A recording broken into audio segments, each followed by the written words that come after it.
السلام علیکم دوستو، کیسے ہیں آپ سب؟ امید کرتی ہوں خیریت سے ہوں گے۔ اللہ پاک آپ سب کو اپنے حفظ و امان میں رکھے، ہمیشہ خوش و آباد رکھے، آمین ثم آمین۔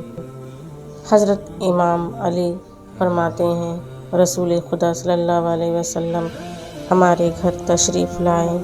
میں اور فاطمہ اکٹھے بیٹھے ہوئے تھے۔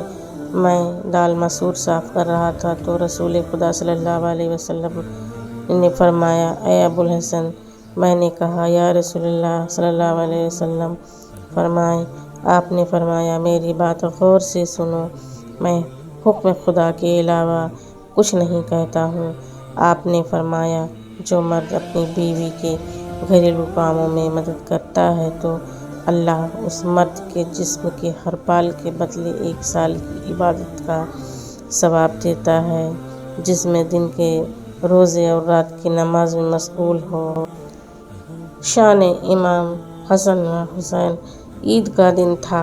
امام حسن علیہ السلام و حسین علیہ السلام اپنے نانا محمد صلی اللہ علیہ وسلم کے پاس آئے اور فرمایا، نانا جان، سب کے پاس سواری ہے، ہمارے پاس سواری نہیں ہے، ہم کو بھی سواری پر بیٹھنا ہے۔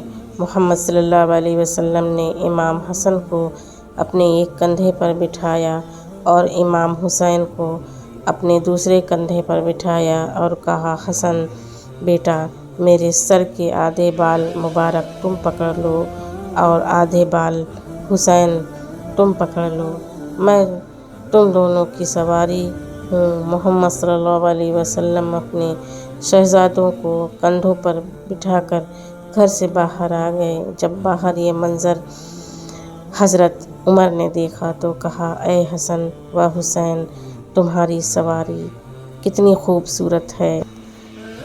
اس کے جواب میں محمد صلی اللہ علیہ وسلم نے فرمایا، اے عمر، سوار بھی تو دیکھ، سوار کتنے خوبصورت ہیں۔